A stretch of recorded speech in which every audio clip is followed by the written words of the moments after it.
오케이. 그러면 또 세 번째 시간 살펴보도록 하겠습니다.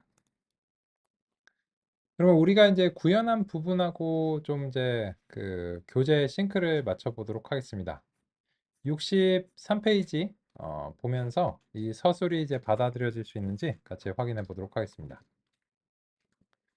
KNN 알고리즘은 가장 간단한 머신러닝 알고리즘으로 훈련 데이터셋을 그냥 저장하는 것이 모델을 만드는 과정의 전부다. 이렇게 이제 되어 있는데 그건 이제 구현해 보시니까 아시겠죠. 왜냐면 우리가 여기서 이제 fit을 시키면 이 train 데이터들을 그냥 다 기억하고 있는 겁니다.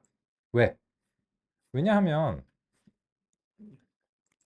이 거리를 측정을 해야 되니까요. 그래서 이제 쿼리가 들어왔을 때, 오, 너 들어왔구나.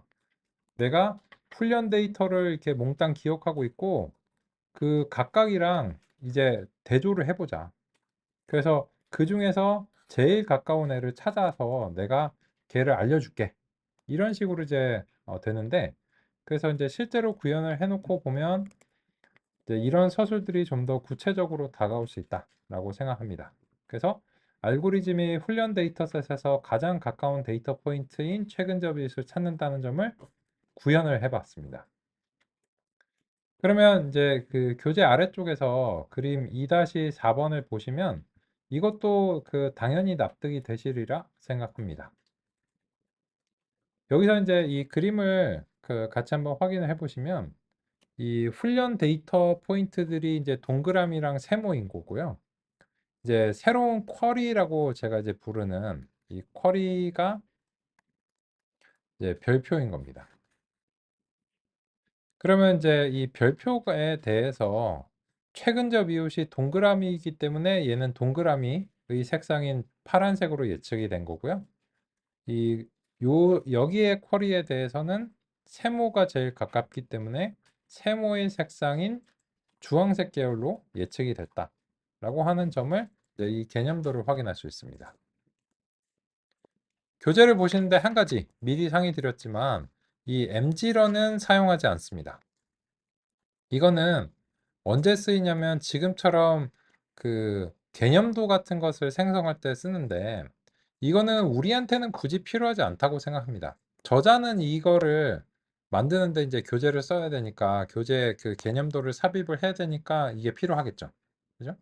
근데 우리한테는 이런 것들이 굳이 필요하지 않습니다. 그래서 우리는 이제 시각화를 위해서 우리가 잘 이해하고 있는 아이리스 데이터를 사용했습니다. 그러면 이제 기본적인 원리는 납득이 됐는데 다음 장으로 넘겨보도록 하겠습니다. 64페이지 두 번째 문단 K 최근접 이웃이 왜 K냐 라고 하는 점을 논의하고 있습니다. 이 점도 그 준비된 내용을 통해서 상의 드리도록 하겠습니다.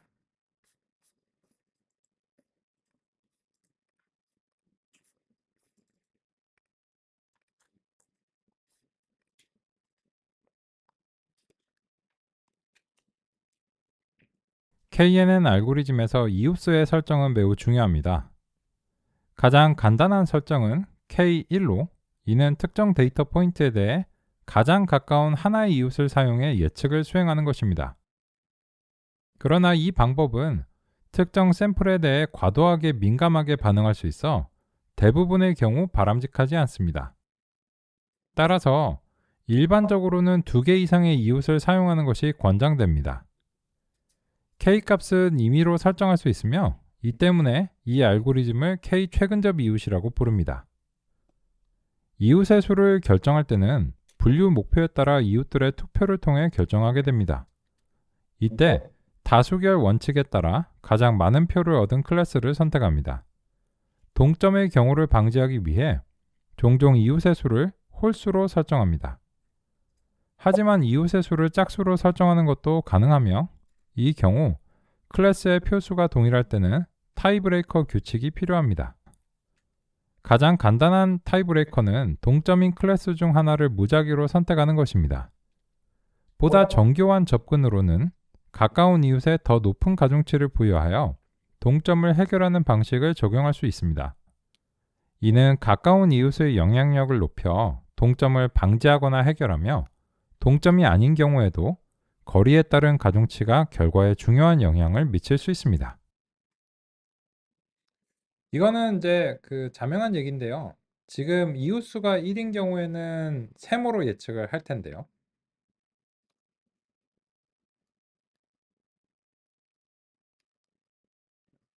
오늘따라 이제 메모리 문제가 좀 있는 것 같네요. 왠지 모르겠지만. 이웃수가 이제 3개인 경우에는 지금 보시면 가장 가까운 곳은 세모이지만 그 동그라미가 2개가 이제 더 있습니다. 그러면 이제 2대 1이죠. 그래서 이제 다수결 투표라는 방식을 통해서 이제 수행하게 된다라고 하는 점입니다. 이 점은 우리 실험적으로도 같이 살펴보도록 하겠습니다. 이게 살아있어서 그런가.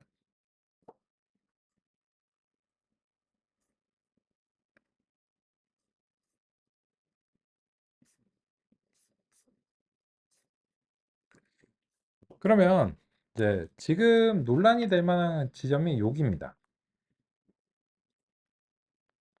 요 지점이 지금 가장 가까운 이웃이 초록색이라서 초록색으로 예측이 됐는데 어, 방금 소개해드린 대로 이웃의 개수를 좀 더 늘리면 이게 진영을 바꿀 가능성이 있어 보이죠. 그래서 이제 이 결과가 달라지는지 여부를 한번 간단하게 확인해 보겠습니다. 이웃의 개수를 3개로 바꿔보겠습니다. 나머지는 다 동일합니다. 그냥 요것만 이제 바꾸시면 되고 이렇게 이제 바꾸면 어떻게 되는지 확인해 보겠습니다. 실제로 그 1번에서 2번으로 예측이 바뀌었습니다. 그래서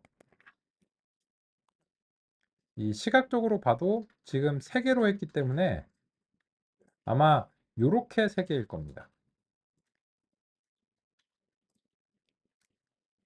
그래서 2대1로 파란색이 더 많기 때문에 실제로 예측이 진영을 바꾸는 것을 확인할 수 있습니다. 이게 KNN의 원리입니다.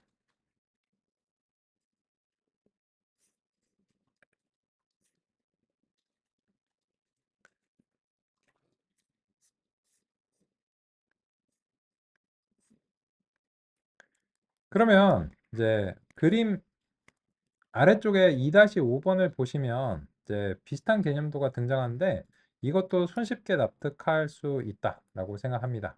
그래서 이거죠. 3개로 하니까는 이제 이 세모가 많고요. 여기서도 이제 세모로 예측이 되고 여기서는 이제 만장일치죠. 요 가장 아래쪽에서는. 그래서 이제 동그라미의 색상으로 예측이 되는 그런 것을 확인할 수 있습니다. 그래서 이제 우리는 KNN 알고리즘이 더 이상 이제 깜깜이가 아니다라고 하는 사실을 확인할 수 있었습니다. 그러면 이제 우리의 남은 논의는 무엇이냐면 이제 연속적인 값인 회귀 예측도 가능하냐?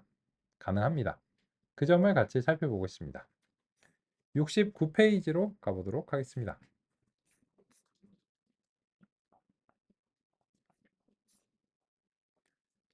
K 최근접 이웃 회귀 사용이 가능한데요. 그 점을 위해서 역시 시각적인 예시를 하나 생성하겠습니다.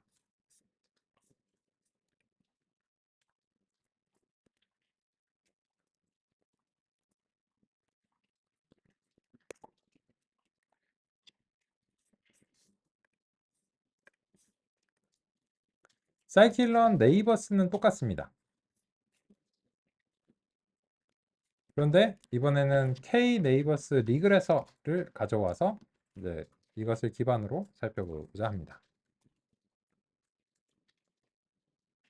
이거를 이해하기 위해서 역시나 시각화할 수 있는 데이터가 필요한데요. 그래서 다음 같은 범위로 임의적으로 만들겠습니다.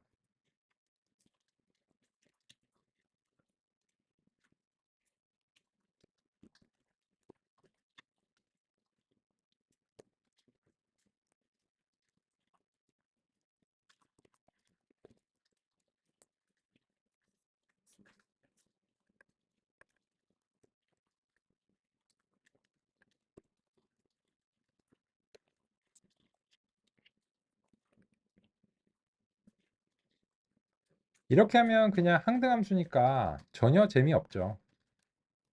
그래서 여기다가 기계학습을 할 만한 가치가 있도록 약간 노이즈를 추가해 주겠습니다. 이 노이즈는 랜덤하게 이제 만들겠습니다.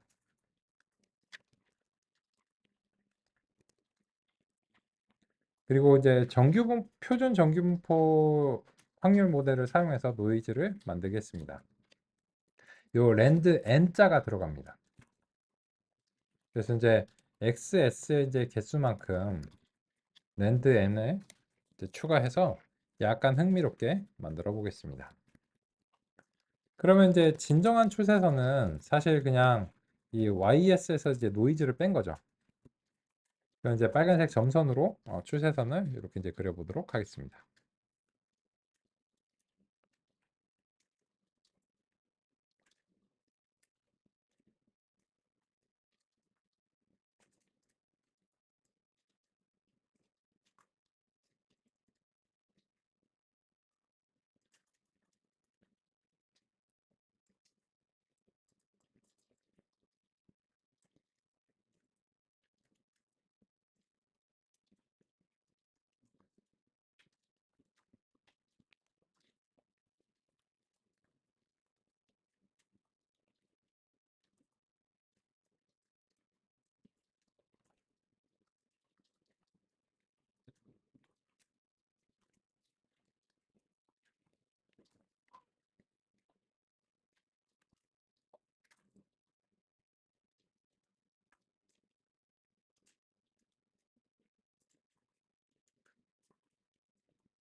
그러면 이제 같이 한번 보겠습니다. 여기 보시면 이제 진정한 추세선이 이렇게 이제 있는데요.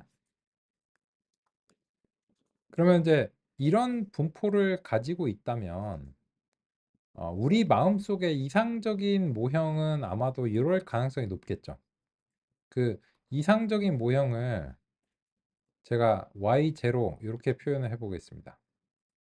이거를 우리가 생각하기에 이 현재 분포에 대한 이상적인 모형이다 라고 표기를 이제 정하겠습니다.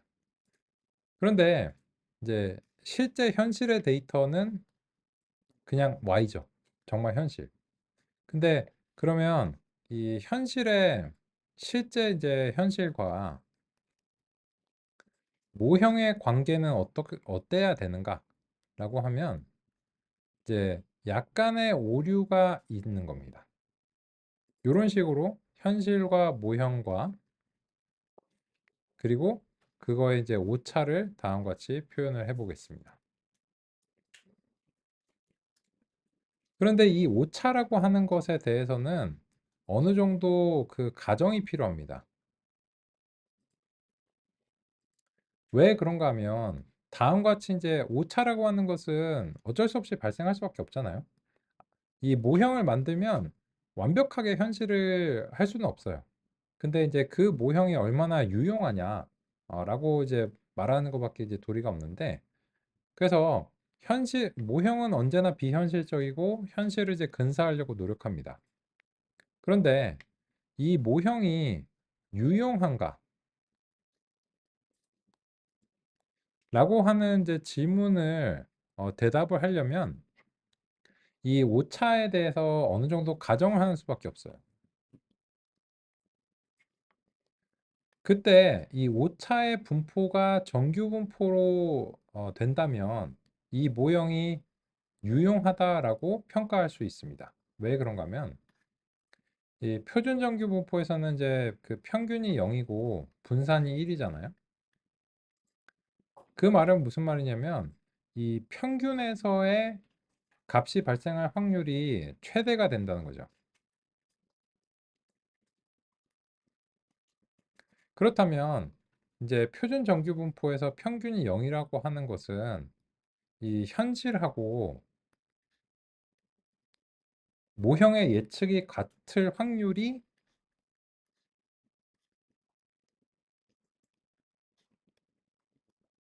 최대가 된다는 뜻이잖아요.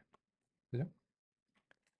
만약에 이렇게 그 오차에 대해서 가정을 할 수 있다면 그렇다면 이런 모형은 상당히 유용하다라고 얘기하셨다고 합니다.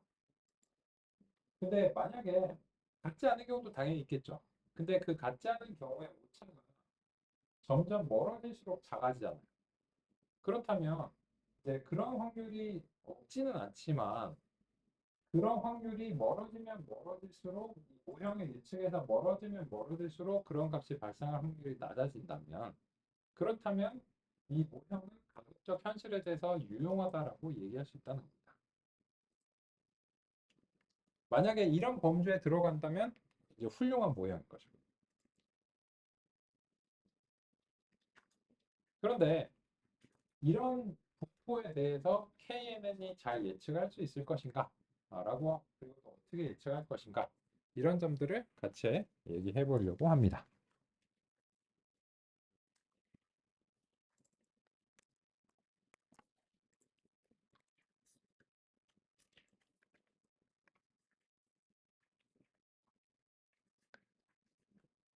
그렇다면 이제 그 KNN을 가지고서 우리가 그 한번 해보도록 하겠습니다. KN 리그레서를 이제 설정하고 neighbors를 일단 1로 설정해서 수행해 보도록 하겠습니다. 그러면 KNN을 이제 fit을 시켜야 되는데요. 여기서 이제 X 이제 트레인 데이터와 그 테스트 데이터를 좀 나눠 가지고 여전히 이제 살펴보겠습니다. 네, 그러기 위해서는 몇 가지 이제 고려가 필요한데요. 먼저 이 X를 그 2차원의 형식으로 만들어 줘야 됩니다. 그거를 좀 명시적으로 이제 표현하기 위해서 이런 식으로 출력을 해서 살펴보겠습니다.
여기서 그 X에 대해서 다음과 같이 그 형상 조정을 해준 이유는 무엇이냐면 기존의 X는 이제 1차원의 형식으로 되어 있습니다. 근데 이게 그 특성이 한 개더라도 그 알고리즘들이 기대하는 것은 2차원의 형식입니다. 2차원의 형식이란 것은 S by N 이런 형식을 기대하고 있습니다. 설령 N이 1이더라고 할지더라도. 그래서 이거는 이제 형식을 맞춰줘야 되기 때문에 다음과 같은 이제 변환을 수행을 해줬습니다. 그래야지 이 KNN의 fit에 들어갈 수 있기 때문이었습니다. 그러면 이제 이게 훈련이 이제 된다라고 하는 사실은 이제 알았는데요. 여기에 대해서 그 트레인 테스트 스플릿을 수행하도록 하겠습니다. 그러면 이제 이제는 X 트레인 X 테스트라고 부르겠습니다. Y 트레인 Y 테스트 교재와 맞춰보기 위해서요. 그래서 트레인 테스트 스플릿을 수행하고 XS와 YS라고 하겠습니다. 그런데 이번에는 시각화의 이유로 셔플을 끄겠습니다. 셔플이 기본적으로 참이기 때문에 셔플을 끄고 싶을 때는 명시해야 됩니다. 테스트 사이즈는 기본적으로 25%라서 지금은 그냥 25%를 그냥 사용한다면 굳이 명시하지 않도록 하겠습니다. 그러면 여기에 대해서 그 x 트레인하고 y 트레인을 다음과 같이 훈련시키겠습니다. 그러면 이제 훈련된 KMN이 어떻게 예측을 수행하는지를 같이 이제 시각적으로 살펴보겠습니다. X 트레인들에 대해서 KMN이 어떻게 예측을 했는지를 살펴보고 싶고, 그 마커를 꽃표로 해서 컬러는 초록색으로 해서 다음과 같이 그려보도록 하겠습니다. 초록색 잘 안 보이네요. 까만색으로 해보겠습니다. 빨간색, 까만색.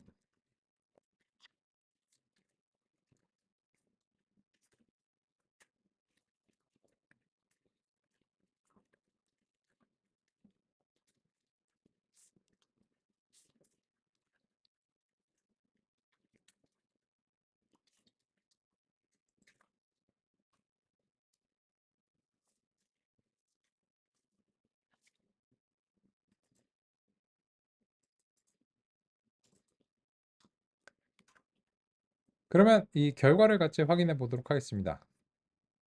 훈련 데이터 포인트가 여기까지입니다.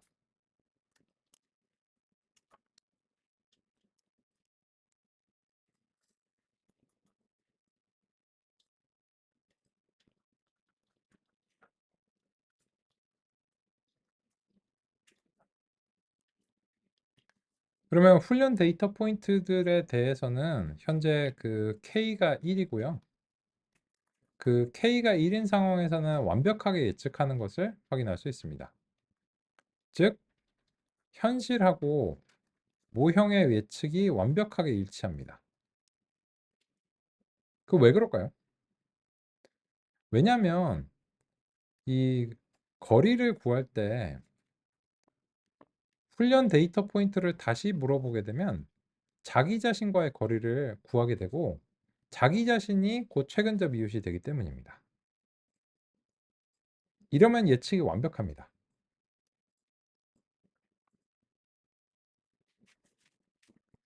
그런데 이제 가치 있는 것은 새로운 데이터 포인트에 대해서 수행하는 것입니다. 그렇다면 이제 새로운 데이터 포인트에 대해서 잘할까?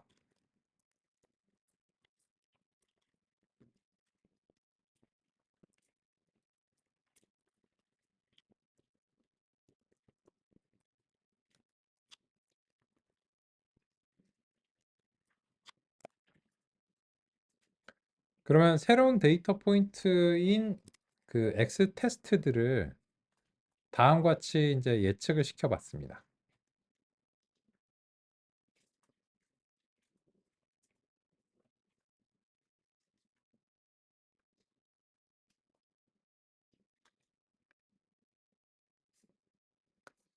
그러면 이 예측이 대단히 좋지 않다는 사실을 알 수 있습니다.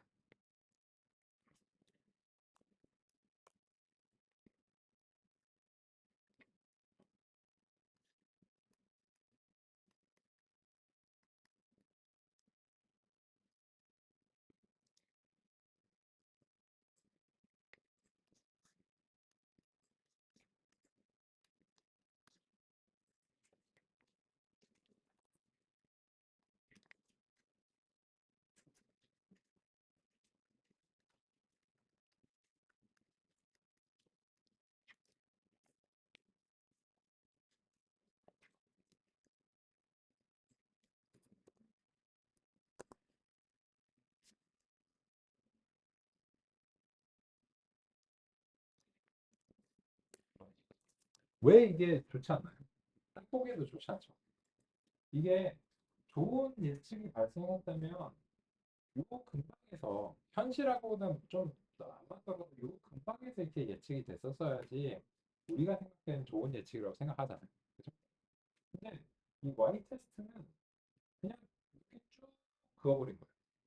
뭐랑 비슷하냐면 이제 시험장에서 객관식 문제 그 OCR이라고 부르나요? 뭐 그 있잖아요. 그 카드. 그걸 그냥 이렇게 찍 그어버린 듯한 그런 느낌으로 예측을 했잖아요. 왜 이렇게 하는 거예요? 여기서는 완벽했는데 훈련 데이터에서 왜 그럴까요? 이 최근적 이웃의 그 원리를 생각을 해보시면 요 X 이제 이 X 뉴가 Y 테스트들이죠. 이제 다음 같은 것을 이제 보겠습니다.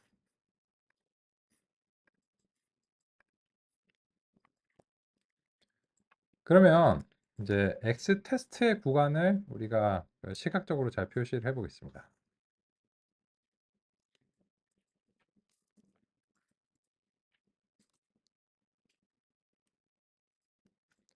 여기가 X 이제 테스트들의 영역이고요. 어떤 임의의 지점 하나 고르겠습니다. 그 지점이 X 뉴입니다. 그러면 이 X 뉴라고 하는 요 포인트가 여기에 이렇게 이제 있는데 이 포인트의 최근접 이웃이 어디 있나요? 여기 있습니다.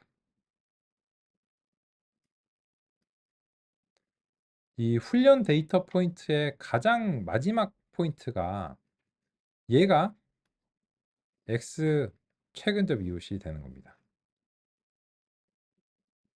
그러면 그 X 최근접 이웃의 Y 값이 곧 모든 데이터 포인트 X 뉴의 예측이 됩니다.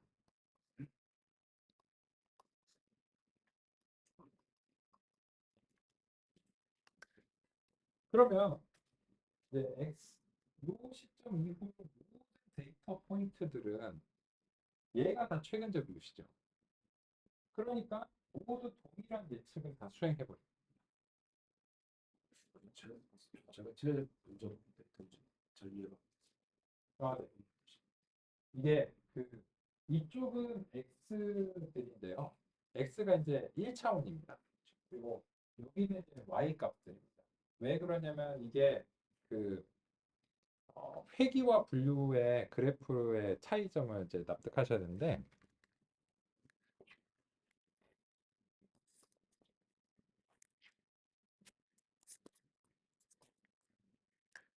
이 분류에서 그래프를 그릴 때를 생각을 해보시면 분류에서는 2차원 그래프를 다음과 같이 가정했습니다. 이렇게 이제 그린다는 것은 어떤 뜻이냐면 임의의 데이터 포인트가 두 개의 특성으로 되어 있는 경우에 이렇게 이제 그리고 그런 경우에 y 값은 어떻게 표현이 되냐면 색상으로 서로 구분을 했습니다. 이런 식으로.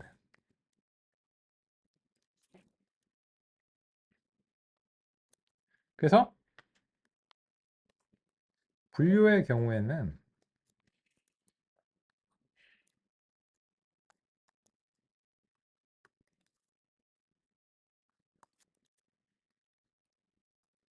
이런 식으로 이제 그래프를 이제 그렸는데요. 근데 그 비교해서 이 회귀의 경우에는 이 그래프를 그리기 위해서 차원을 하나 줄여야 됩니다. 왜 그런가 이제 보면 얘를 x1하고 x2를 그대로 그 회귀해서 하면 이것도 가능은 한데 이게 그래프가 더 복잡해지는 이유가 뭐냐면 이 y 값이 실수 값이라서 그렇습니다. 그러면 x2가 이렇게 있는데 걔를 표현하기 위해서는 y축이 이렇게 있어줘야 됩니다.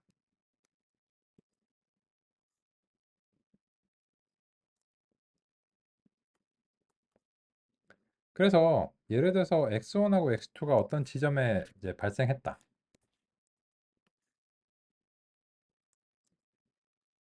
하면은 요 지점이 x 이제 i가 되는 거고요. 그러면 그 지점에서 y 값이 얼마였는지를 이렇게 3차원의 그래프로 표현을 해줘야 됩니다.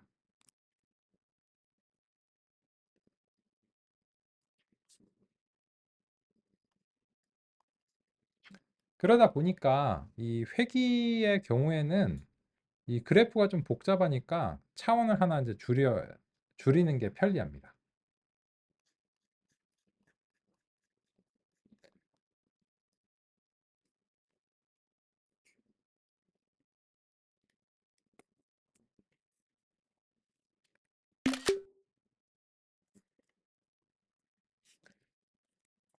그러다 보니까 지금 이제 현재 이제 그래프를 이제 분석하실 때 지금 우리는 x를 방금 성의드린 이유로 인해서 하나만 했기 때문에 이 x들은 이쪽 축에서 왼쪽 또는 오른쪽으로만 움직일 수 있습니다.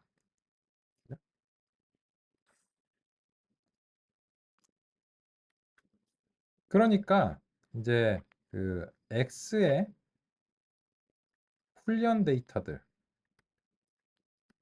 집합은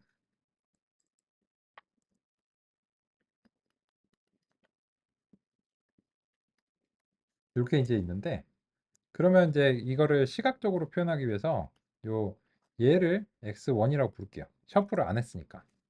그러면은 요 마지막 얘가 xs가 되는 거 있죠. 그죠? 여기 어느 지점에. 그러면 xs에 대해서 knn이 예측하면 어디에 예측하게 될까요? 여기인 거죠.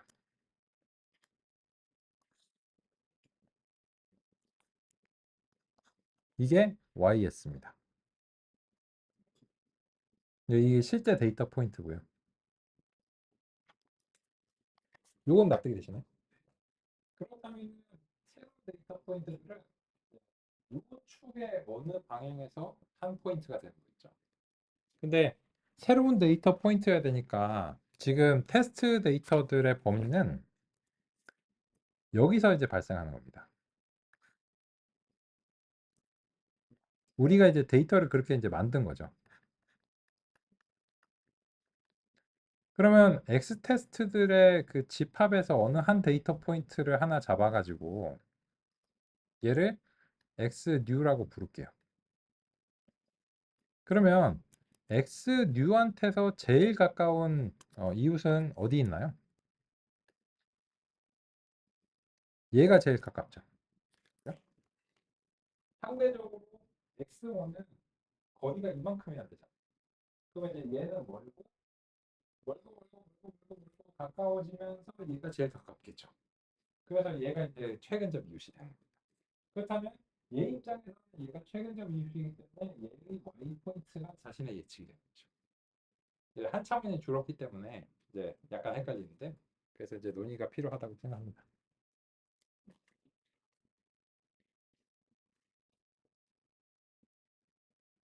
그렇습니다. 근데 문제는 지금 이제 납득하신 것처럼 요 X 테스트의 모든 데이터 포인트들 각각은 최근적 이웃이 XS예요. 그러다 보니까 이 XS의 그 실제 Y 값이 모든 데이터 포인트들의 그 예측 값이 되면서 우리가 생각하기에는 별로 바람직하지 않은 그런 방식의 예측이 수행된다라고 하는 점을 확인할 수 있습니다. 이거는 그 KNN의 원리를 그 살펴보기 위해서 좀 극적으로 구성한 겁니다. 굉장히 이제 실패할 수밖에 없는 그런 데이터의 분포로서 제시를 드렸는데요. 이거를 낫게 하는 방법은 다음과 같습니다. 셔플을 이제 해보겠습니다.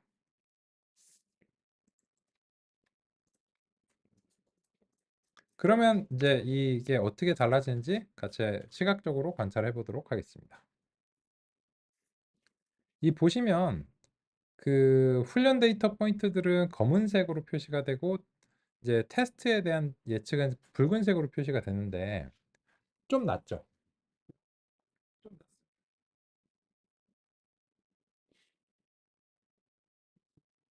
그래서 이렇게 하면 그나마 이제 이 선상에 그 좀 근접한 듯한 이런 느낌적인 느낌이 이제 드니까 아까보다 낫죠. 그래서 그 KNN의 경우에는 훈련 데이터 포인트 범위 이내에서 그 발생을 하는 게 상당히 중요하죠. 그 범위를 이제 넘어가게 되면 이제 문제가 이제 생깁니다. 그런데 여기에 대해서 조금 더 낮게 하려면 이제 이 네이버 n네이버스를 조금 더 줘보겠습니다. 기본값은 5입니다. 그래서 이제 5를 한번 줘보겠습니다. 이렇게 이제 줘보고 같이 한번 이제 평가를 해보겠습니다. 그럼 보시면 이제는 어떻게 되냐면 이제 교재를 통해서 같이 확인해 보겠습니다.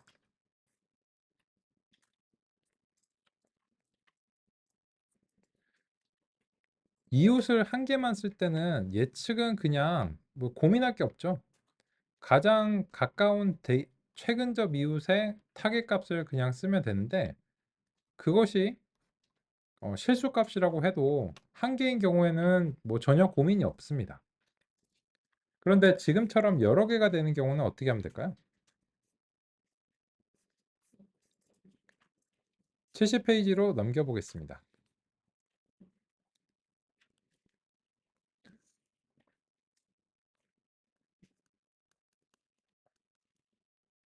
분류에서는 다수결을 하면 되고요. 회귀에서는 평균을 내면 됩니다. 다수결과 평균은 개념적으로 유사하다고 생각합니다. 그죠? 그래서 이 여러 개의 최근접 이웃을 사용할 때는 이제 이렇게 되는 거죠.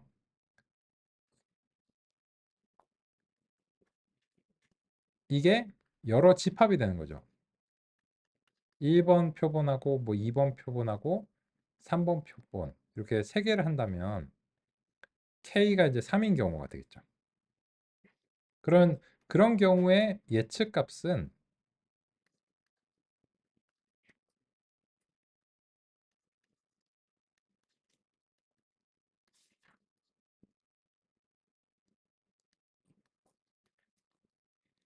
이웃들의 목표 값의 평균 값이 됩니다. 뭐 그냥 뭐 상식적인 얘기죠. 그러다 보니까 이제 지금 이웃의 개수를 늘리면 확실히 요 선에 좀 붙어 있는 듯한 그런 느낌으로 되죠. 왜냐면 이거 이제 평균이 되니까요. 그래서 우리가 생각하기에 이제 아까 이제 가정했던 요런 이제 가정에 조금 더 이제 부합하는 듯한 그런 느낌적인 느낌으로 예측이 수행된다. 이런 점을 이제 확인할 수 있습니다. 이게 KNN의 원리입니다. 그러면 이제 KNN의 원리를 이제 살펴봤는데 이 회귀 분석은 연속적인 값을 예측하다 보니까 좀 논의사항이 있습니다. 뭐냐면 점수를 내는 것과 관련된 논의사항이 좀 있습니다. 그 점수에 대해서 같이 얘기를 해보도록 하겠습니다. 첫 번째, 이 KNN에 다음과 같이 이제 훈련을 했는데 여기에 대해서 그 점수를 내는 것과 관련해서 좀 얘기를 해보겠습니다. 만약에 아까처럼 한다면 어떻게 될까요?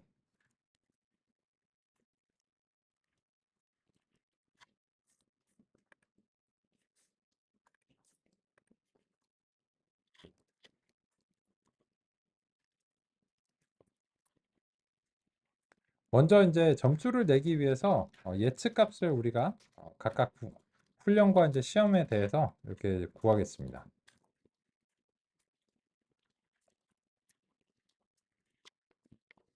뭐 얼마 나오겠죠. 그죠? 그리고 다시 일단 n네이버스 1로 좀 이제 돌려놓겠습니다. 잠시간. 그런데 여기에 대해서 우리가 그 정확도를 측정하면 어떻게 될까요?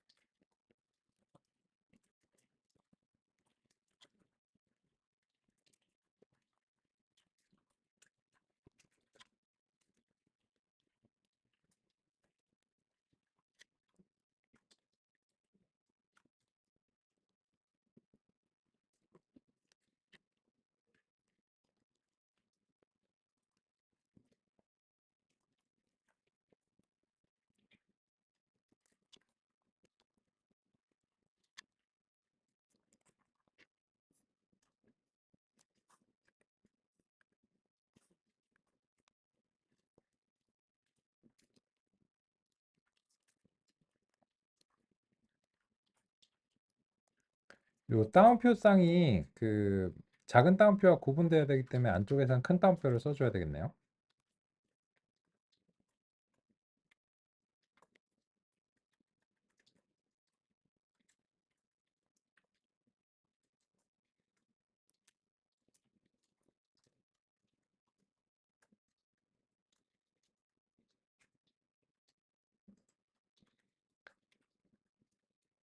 이 정확도라고 하는 것은 그 이런 거죠. 정답이 있는데 예측값하고 정확하게 이제 일치하느냐 이런 걸 따지는 거고 그 결과 참 또는 거짓의 값이 발생합니다.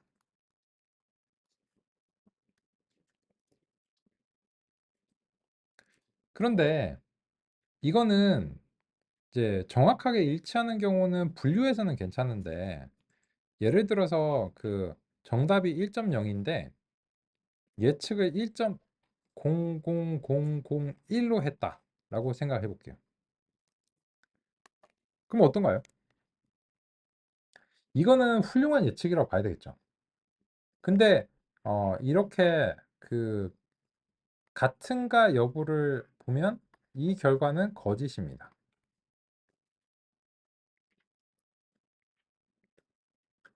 따라서 이 회귀와 같이 연속적인 값들을 그 분석할 때는 평가할 때는 기존의 분류에서의 방법론은 너무 가혹하고 별로 도움이 안 된다라고 하는 이제 그런 점을 우리가 납득할 수 있습니다.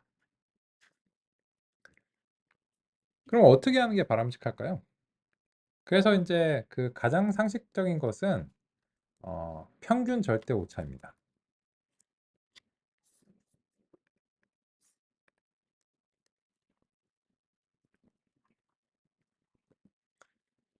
이거는 이제 정답하고 예측값을 이제 받아가지고 서로의 차이를 이제 구하고 그 오차의 평균을 이제 구하는 방식입니다. 그런데 오차가 플러스 마이너스가 나올 수 있습니다.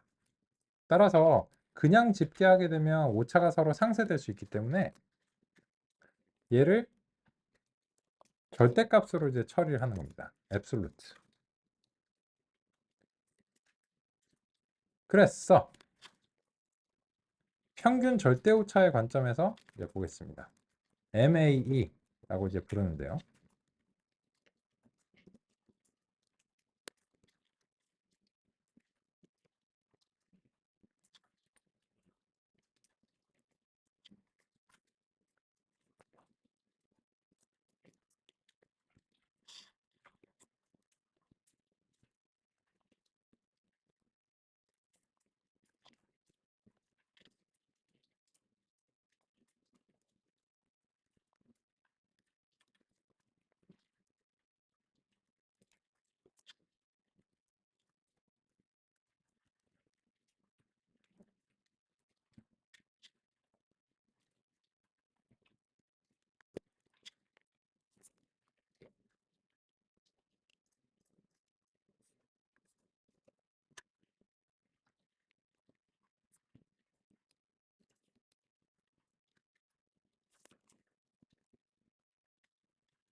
그런 이유로 인해서 우리는 이제 그 연속적인 값을 예측해야 되는 상황에서는 평균 절대 오차 같은 또 다른 지표를 사용해야 된다라고 하는 이제 그런 점을 납득할 수 있습니다.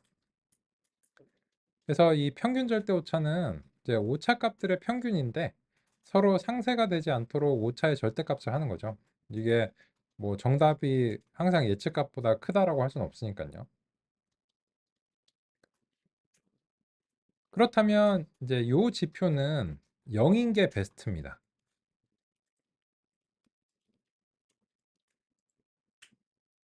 그죠? 예전하고 이제 반대죠. 그리고 이제 이 0보다 커지면 커질수록 오차가 있는 거죠. 그죠? 그러면 지금의 경우에는 K가 1인 상황입니다. K가 1인 상황에서는 이 훈련 데이터에 대해서는 무조건 베스트 점수가 나올 수밖에 없습니다. 그런데 이 아까처럼 n네이버스를 이제 5 정도로 좀 이제 바꿔가지고 다시 이제 평가를 해보겠습니다. 그럼 이제 보시면 이 훈련에 대해서 이 MAE가 올라갑니다. 평균 절대 오차가 이제 올라가죠. 완벽하지 않죠. 그죠? 근데 좋은 소식은 시험에 대해서 아까보다 내려온다는 겁니다. 그러면 이것이 아까보다 더 나은 상황입니다. 그죠? 그래서 훈련 데이터에 대해서 점수가 높다고 해서 다 좋은 상황은 아니고 궁극적으로는 시험 데이터에 대한 지표가 좋아야 됩니다. 근데 지금의 경우 셔플도 하고 K 값을 증가시키니까 시험 점수가 이제 좋아지는 걸 확인할 수 있습니다. 그런데 문제는 뭐냐면 이 K 값을 지금 증가시켜서 점수를 좋게 만드는 게 가능했는데 이 데이터 분포가 KNN한테 유독 안 맞으면 그거는 실패할 수밖에 없습니다. 그래서 셔플을 다시 false로 해볼게요. 그리고서 n네이버스를 5로 유지하겠습니다. 그러면 잘할까요? 그렇지 않아 보입니다. 그죠? 이 셔플을 false를 하고 하면은 훈련 데이터 포인트들은 요 선상에서 이렇게 이제 있으니까 훈련 데이터 포인트들은 요 근처에서 이제 형성이 되는데 보시다시피 시험 데이터들의 예측은 여전히 문제가 생깁니다. 그래서 이런 데이터 분포, 이런 훈련 데이터 포인트가 있고 그리고 미래의 새로운 데이터 포인트가 이런 방식으로 발생하게 될 것이다. 그런 상황에서는 이거는 KNN으로서는 방법이 없는 겁니다. 그럼 어떻게? 그래서 이제 만능의 알고리즘은 없고 이 데이터의 분포에 맞는 각각의 알고리즘들이 따로 있다. 이렇게 정리할 수 있습니다.